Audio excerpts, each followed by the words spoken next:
En 30 minutos, MF Economía e Inversiones y Radio 1000 te traen los principales temas económicos del mundo y de Paraguay con Economía a 1000.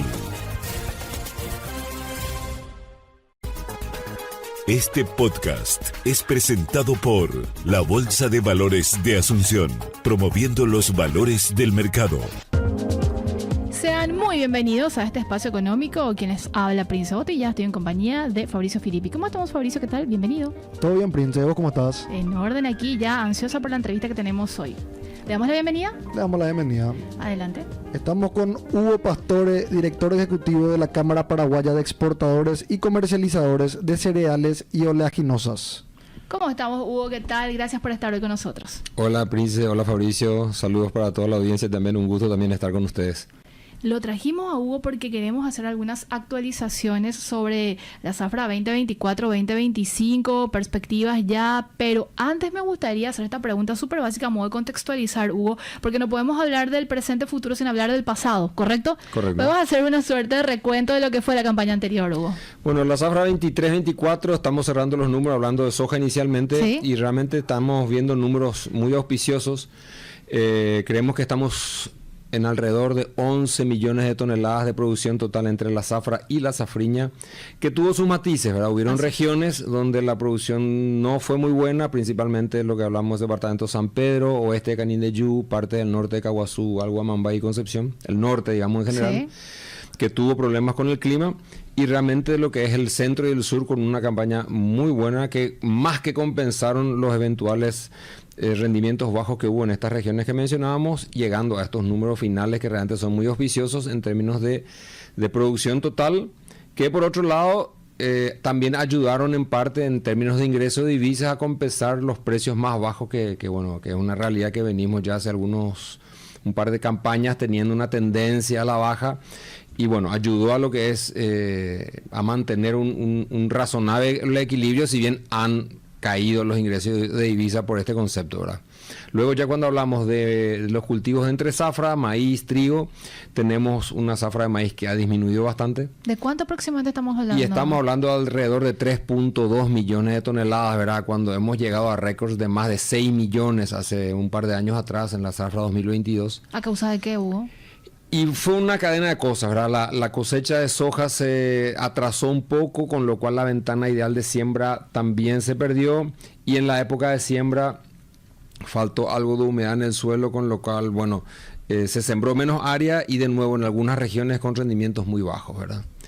El maíz también con una misma condición general de precios un poco más bajos, tendencia de commodities. Y luego cuando hablamos del trigo, área un poco menor pero con una muy buena campaña, rendimientos muy buenos y calidad excelente.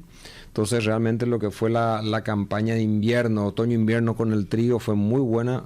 Tuvimos más días fríos. Recordarán ustedes cómo fue este invierno un poco atípico, que hace mucho no lo veíamos, ¿verdad? Las heladas no fueron muy dañinas, un poquito en las zonas bajas, y realmente la calidad del trigo está súper bien, con lo cual, bueno, el mercado interno está abastecido, o sea, está garantizado el abastecimiento, y vemos que se están dando ya exportaciones, así que eso se va a mantener. ¿Y el precio acompañó o no para el caso puntual del trigo? Misma tendencia, ahora precios un poco más bajos, pero bueno, también estamos con expectativa de que el productor se quede con un buen recuerdo de esta última campaña, sí, con buenos rendimientos y buena calidad, y de repente podamos tener otra vez un aumento en lo que es el área de siembra en la próxima campaña. ¿Afectó la situación crítica de la parte hídrica del Paraguay, Hugo, en todo este proceso? Imagino, y podemos hablar un poco antes ya de adentrarnos a la campaña 2024-2025, que también tiene sus secuelas, ¿verdad? Sí, bueno, tenemos dos principales canales de transporte fluvial. ¿Sí? El río Paraguay, que estuvo en una condición muy compleja de navegación prácticamente todo el año, hoy en día está lentamente recuperándose, todavía estando en niveles bajos, y realmente lo que fueron los dragados de mantenimiento han sido claves, y es muy importante que se continúen con esas tareas en lo que hace principalmente al tramo de Asunción al sur, ¿verdad? Hasta Confluencia. El río Paraná sí estuvo un poco mejor, nos permitió hacer embarques prácticamente a lo largo de todo el año, sin ser necesarias las famosas ventanas de agua que hablábamos hace algunos años atrás.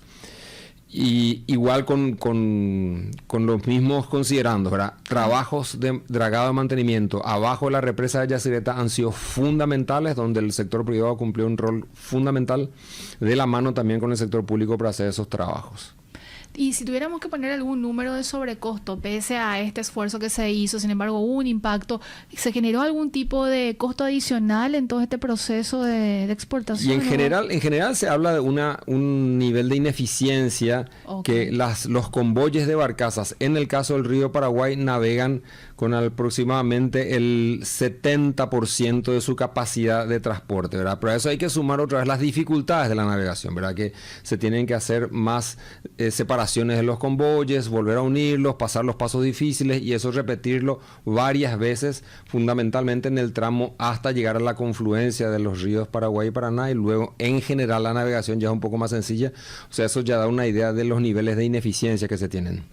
Hugo, este tema siempre es recurrente cada año, bueno, una suerte cíclica, vamos a decirle, pero ¿hay algún plan concreto para tratar justamente de destrabar este tipo de situaciones y que no se dependa tanto, vamos a decirle, de si baja o no baja el río? ¿Hay soluciones que se plantean, que se hablan con el gobierno, se pone sobre la mesa o no existe? Bueno, a ver, creemos que un punto muy importante es poder contar con un plan maestro en el caso del río Paraguay, ¿verdad? Ya lo venimos intentando ya hace varios años. En este último tiempo se habló de la posibilidad de tener un plan maestro para lo que es el tramo soberano paraguayo entre el río Pilcomayo y el río Apa, que a propósito celebramos que hoy en día exista este acuerdo entre el gobierno y la empresa brasilera TBN, que van a trabajar 13 pasos en este tramo, lo cual consideramos que es muy importante. Creemos que tener un plan maestro es muy importante para conocer bien el comportamiento del río. Claramente si no llueve en el Pantanal, y bueno, ahí no hay mucho que hacer, ¿verdad? Pero vemos que, por ejemplo, Brasil se vuelve una alternativa también comercial para el país, ¿verdad? Si bien Argentina por lejos es el principal destino de nuestras exportaciones de soja, en el caso del trigo, en el caso del maíz y en el caso del arroz es Brasil el principal destino, y en el caso de la soja es el segundo principal destino de nuestras exportaciones. Y hoy venimos realmente trabajando a capacidad prácticamente plena en los diferentes puntos de frontera que tenemos en logística terrestre con el Brasil. Ciudad del Este con Foz de Iguazú en el Puente de la Amistad, Puerto Indio e Itaipú Poná, con balsas por el lago de Itaipú a Santa Elena en el estado de Paraná en Brasil, y Saltos del Guairá con Guaira en el departamento de Canindeyú, ¿verdad? En todos estos puntos estamos trabajando a full. Realmente con un movimiento intenso todo el tiempo. Se hace necesario tener ya la opción del nuevo puente entre Presidente Franco y Foz de Iguazú, que bueno, se están haciendo los trabajos de acceso tanto del lado paraguayo como del lado brasilero, y nosotros esperamos que este puente entre en operación a inicios del 2026, un año y poco todavía falta, ¿verdad? Pero es necesario realmente, y eso va a volver más competitivo también al Brasil como opción de mercado, teniendo un sistema de logística terrestre más eficiente. Totalmente. Hugo, te pido que te quedes con nosotros porque te vamos a hacer un pequeño paréntesis, porque vamos a compartir con Fabricio y obviamente para la audiencia los principales commodities. Adelante, Fabricio. El precio de la soja pasó de $367,34 por tonelada el 6 de diciembre a $363,21 por tonelada el 13 de diciembre, registrando una caída de 1,13%. El precio del maíz disminuyó de $173,12 por tonelada el 6 de diciembre a $174,11 por tonelada el 13 de diciembre, reflejando una leve baja de 0,06%. En cuanto al trigo, fue el commodity con la mayor variación negativa en el periodo. Su precio pasó de $204,29 por tonelada el 6 de diciembre a $202,73 por tonelada el 13 de diciembre, registrando una caída de 0,76%. Seguimos con Hugo Pastor, él es director ejecutivo de la Cámara Paraguaya de Exportadores y Comercializadores de Cereales y Oleaginosas CAPECO, y ya lo compartía Fabricio estos números, Hugo, que es lo que ya estabas adelantando, de hecho, ¿verdad? Como una tendencia de caída o de reducción en la cotización de los principales commodities. ¿Eso se mantiene? ¿No hay como perspectiva de que vaya a cambiar el escenario? Bueno, a ver, analizamos. Sí. Del lado de la oferta, tuvimos una zafra americana, hablando en principio de la soja, una zafra americana buena, que confirmó, digamos, una tendencia de buena disponibilidad y luego una previsión de cosechas en Sudamérica también muy importante. Brasil con una estimación inicial cercana a los 170 millones de toneladas. Brasil no para de crecer. Es cierto. Argentina con 50 millones de toneladas vuelve a tener muy buenos niveles de producción. Nosotros estábamos con un prudente optimismo respecto a nuestra campaña y realmente estas últimas lluvias nos hacen ser un poquito más optimistas, pero siempre con mucha prudencia, ¿verdad? Todavía tiene que pasar mucha agua bajo el puente, nuestros calores de repente son tremendos, ¿verdad? Ahora entre diciembre y enero, pero realmente estas lluvias han sido muy importantes. Entonces, del contexto de la oferta tenemos mucha provisión al mercado. Y por el lado de la demanda, bueno, China, que en general venía comprando a ritmos más calmos, últimamente ha ido más al mercado tratando de asegurarse aparentemente posiciones antes que hayan los cambios de mando en Estados Unidos. Y esa sería la noticia a mirar un poco más adelante. ¿Qué pasa cuando asuma la nueva administración en los Estados Unidos? ¿Qué pasa con la relación comercial entre China y Estados Unidos? Tenemos el antecedente en el anterior mandato del presidente Trump, donde hubo un conflicto comercial. Y en caso que algo así se repita, bueno, Sudamérica sin dudas va a ser una gran oferente para satisfacer las necesidades de la demanda del gigante asiático, que es el motor del mercado, ¿verdad? Y que eso de alguna manera estiraría para abajo también el precio, ¿o no? No necesariamente, eso puede trabajar sobre, o sea, en términos de Chicago sí, Estados Unidos, pero por el otro lado, en términos de los bases, podría jugar algún rol positivo para los bases sudamericanos. Pero bueno, eso todavía es futurología, tendremos que ver qué pasa todavía, ¿verdad? Porque el basis fue bastante complicado, el famoso premio fue, vamos a decirle, un componente muy complicado en la campaña anterior, incluso la anterior, ¿verdad? Que de alguna manera presionó muy fuertemente al productor, o como le llaman, castigar de alguna manera. Es que el rol de los basis es corregir, digamos, por llamarlo de alguna manera, un mercado que puede tener muchos componentes financieros, como la cotización de la bolsa de Chicago, donde no es solamente los oferentes y demandantes, sino también actúan muy fuertemente los fondos de inversión. Entonces, el BASIS de alguna manera corrige un mercado con influencias financieras a una realidad de mercado físico. Entonces, si hay necesidades reales por físico, el BASIS señala eso, esa necesidad, o si es un mercado que está muy ofrecido en términos, el BASIS también señala esa realidad. Si hay realidades puntuales en determinados puertos que pueden tener o demasiada espera o que son muy ágiles, pues dependiendo de cuál sea la realidad, o premia o lo castiga, ¿verdad? Así es. Esta zafra 2024-2025 ya está en su, vamos a decirle, en su proceso de 100% ya cultivado. ¿Y cuándo iniciaría la cosecha? Y sobre todo el número que tienen de perspectivas, porque dijiste que fueron aumentando de hecho sus expectativas en esta campaña. Sí, digamos, lo que tuvimos como información respecto al clima, inicialmente, bueno, una posible niña, luego fue un neutral frío, y hoy en día, bueno, realmente hubieron regiones con estrés climático que probablemente hayan cierto nivel de daño que ya sea irreversible, hablando del área en Paraguay. No demasiado importante aparentemente por el momento, pero sí ya hay un cierto nivel de daño.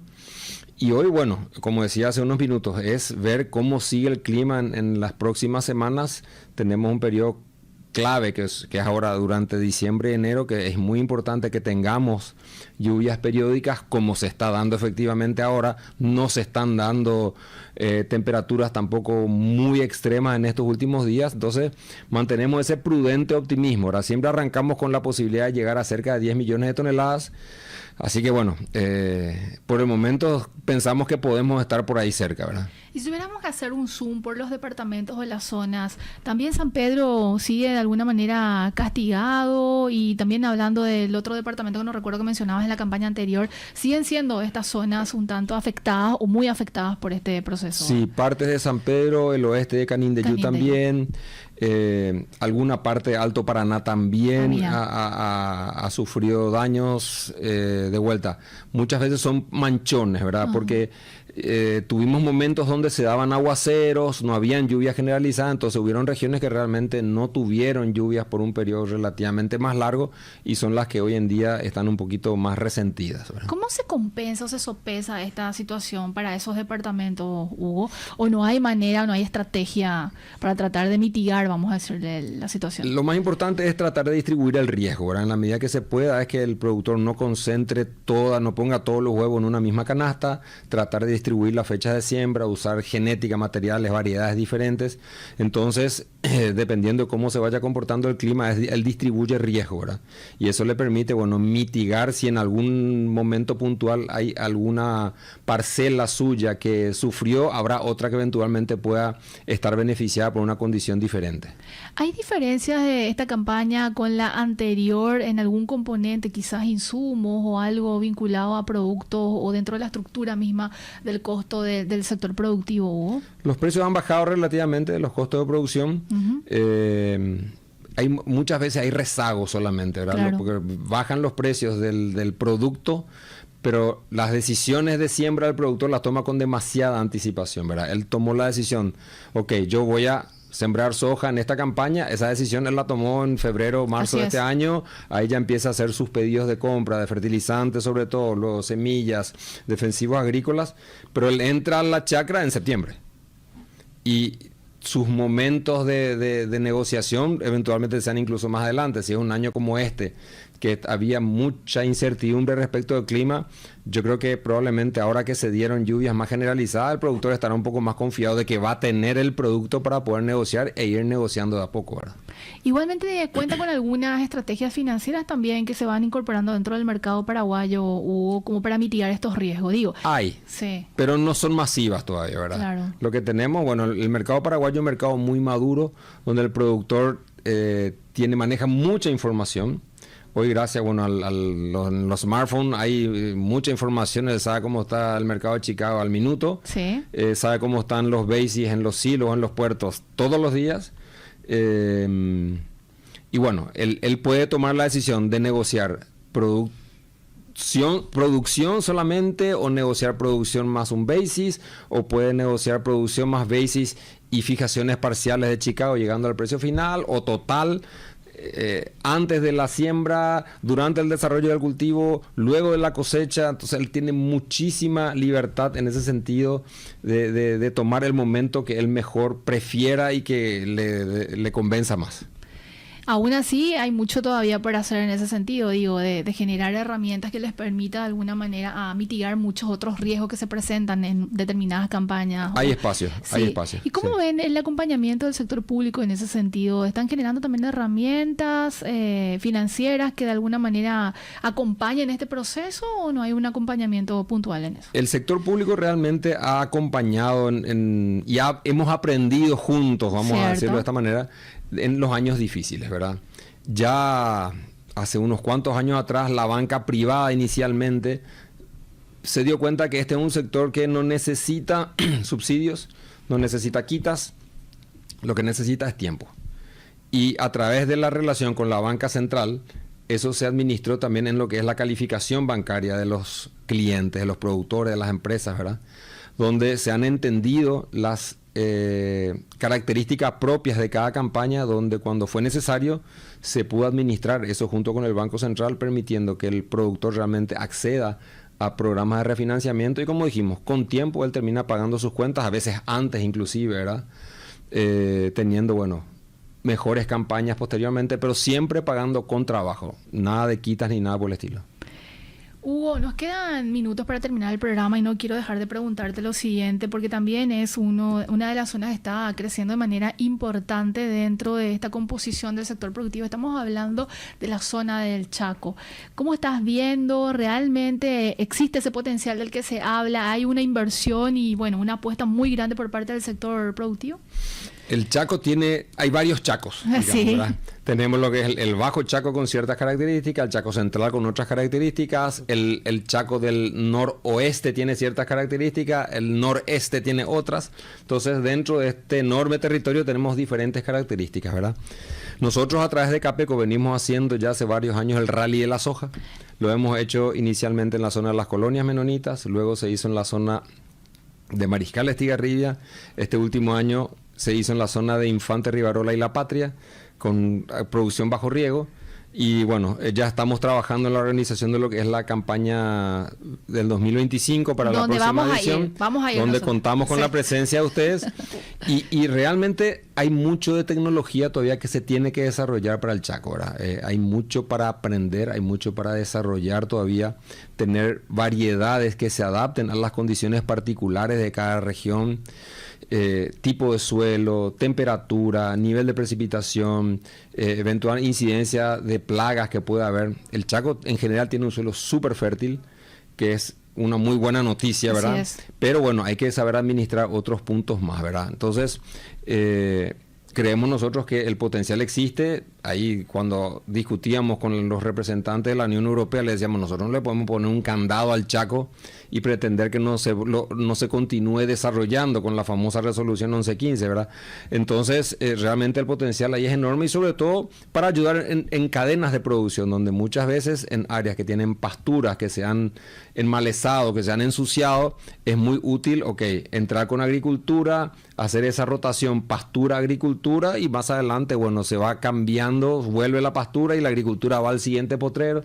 En fin, esa asociación de producción es un círculo virtuoso que une ambas opciones de trabajo del productor. Y ahí mencionaste algo, y con esta pregunta te dejamos seguir, Hugo, y agradecerte tu tiempo, por sobre todo para este espacio. El acuerdo 1115 sigue siendo polémico pese a la supuesta postergación, supuesta ahí ahora, porque es meramente protocolar al final, porque sí o sí en algún momento se va a tener que aplicar esto y está previsto para el 2026. ¿Cuál es la posición de Capeco en ese sentido? Bueno, hagamos una precisión. Tenemos Adelante. el acuerdo Mercosur-Unión Europea, que es el Tratado de Libre Comercio, y luego la resolución 1115. La resolución 1115 es europea y está prevista que entre a regir dentro de un año, ¿verdad? Así es. Nosotros tenemos la tarea muy bien hecha, sobre todo en lo que es la producción de soja en la región oriental. El Infona ha mostrado datos muy concretos, pero la pretendida operación que tiene esto en términos prácticos tiene limitaciones que hacen casi inviable su implementación. Por ejemplo, lo que es la segregación física del producto, que en el caso particular de un commodity como los granos, los productos agrícolas, es algo muy difícil de conseguir. Dicho esto, leyendo la letra del acuerdo Mercosur-Unión Europea, ahí hablan de que se respetará la legislación de cada país, y ahí vamos, por ejemplo, a hablar nuevamente del Chaco. Si aquí dice que se va a respetar la legislación de cada país, la legislación paraguaya dice que en el Chaco se puede hacer un cambio de uso de áreas de bosque a áreas de producción con muy estrictas normativas a cumplir, pues se tiene que respetar la normativa nacional también para la resolución 1115. Entonces, da la sensación de que parece que se está escribiendo con la mano y borrando con el codo. Entonces, bueno, son temas que van a estar en la mesa en las próximas semanas, meses, en las discusiones que tengamos sobre este punto. Mientras tanto, nosotros como sector privado estamos trabajando en una plataforma informática para poder incorporar a los productores que así lo deseen, para hacer una trazabilidad de toda la cadena de producción, desde las unidades de acopio, en el transporte y la entrega final a fábricas o puertos, y la posterior salida en barcazas o camiones hacia los siguientes destinos. Reflexiones finales, Hugo, de toda nuestra conversación para ir cerrando justamente esta nota. Bueno, el 2024 fue un año que nos tuvo muy activo en varios frentes. El 2025 con certeza no será diferente. Todos estos temas que estuvimos repasando muy rápidamente nos han ocupado, muchos otros más también, ¿verdad? Paraguay tiene desafíos importantes. Venimos hablando que estamos en una meseta productiva hace ya unos cuantos años, ahí entre los 10 millones, un poquito más, un poquito menos, y creemos que el Paraguay tiene que dar un salto nuevamente en términos de volumen de producción. Tenemos infraestructura en silos, en puertos, en industrias. ¿Y qué faltaría ahí para dar ese salto? Y tenemos que desarrollar tecnología en nuevas áreas. El Chaco es una de ellas. Tenemos crecimiento hacia nuevos departamentos. Paraguarí, Misiones está creciendo, Cazapá ha crecido, ¿verdad? Y la incorporación también de campesinos pequeños a que sean productores. Eso se está dando también. Hay mucha tierra que hoy no está teniendo un uso idóneo, y hay mucha posibilidad de crecimiento y de que estos pequeños productores se integren a cadenas productivas. Este podcast es presentado por la Bolsa de Valores de Asunción, promoviendo los valores del mercado.